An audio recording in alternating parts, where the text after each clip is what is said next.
সুজি দিয়ে দুই ধরনের রেসিপি করবো। আসসালামু আলাইকুম। খুব সহজে এইভাবে বানিয়ে নিতে পারবেন। একটা পাত্রের মধ্যে 3 টেবিল চামচ ঘি দিয়ে দিচ্ছি। ঘি গরম হয়ে আসলে আধা কাপ বেসন দিয়ে দিচ্ছি। বেসনটা আমি ভেজে নিব যেন কাঁচা গন্ধ না থাকে। ভেজে দিয়েছি। এবার সুজি দিয়ে দিয়েছি 1 কাপ। ভেজে নিব 5 মিনিট বাজতে বাজতে যখন এরকম সুন্দর একটা গন্ধ চলে আসবে, এবার দিয়ে দিব দুধের মালাই। দুধের মালাই আপনাদের থাকলে দিবেন, কিন্তু দিলে খেতে ভালো লাগে। এবার দিব পাউডার দুধ 3 টেবিল চামচ। আমি সুন্দর করে ভেজে নিয়েছি। এবার শিরা করে দিব। একটা পাত্রের মধ্যে 1 কাপ চিনি দিয়েছি, লবণ দিয়েছি পরিমাণ মতো। যখন এরকম আঠালো হয়ে যাবে, শিরাটা নামিয়ে সুজির মধ্যে দিয়ে দিব। এই শিরা দিয়ে সুজিটা আমি রান্না করে নিব। 1 চামচ এলাচের গুঁড়া, সুন্দর একটা ফ্লেভার আসবে। ঘি দিয়ে দিয়েছি 1.5 টেবিল চামচ। ঘি ব্রাশ করে নিয়েছি সার্ভিং ডিশে। বাদাম কাঠবাদাম আমি দিয়ে সাজিয়ে দিচ্ছি। আপনারা চাইলে ড্রাই ফ্রুটও দিতে পারেন দেখার সৌন্দর্যের জন্য। 20 মিনিট রেস্টে রাখার পর এবার কেটে দিচ্ছি। আপনারা আপনাদের পছন্দ মতো কেটে নেবেন।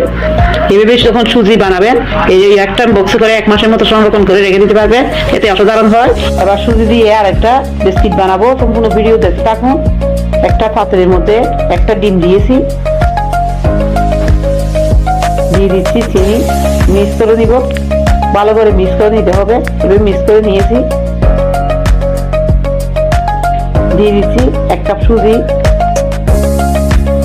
পাউডার দুধ 3 টেবিল চামচ, এলাচের গুঁড়া 1 চা চামচ। এলাচের গুঁড়া দিলে বিস্কিটে খুব সুন্দর একটা ফ্লেভার আসবে।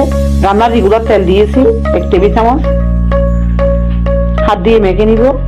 এরকমই হবে। আমি রেস্টে রেখে দিব 5 মিনিট। 5 মিনিট হয়ে গিয়েছে। এখন এরকম সেট হয়ে যাবে। হাতে তেল মেখে নিয়েছি। আমার পছন্দ মতো আমি একটা চামচের সাহায্যে মাপ বরাবর নিয়ে এরকম বানিয়ে নিব। চামচ দিয়ে এরকম একটু ডিজাইন করে নিচ্ছি। আপনারা আপনাদের পছন্দ মতো ডিজাইন করে নিতে পারেন।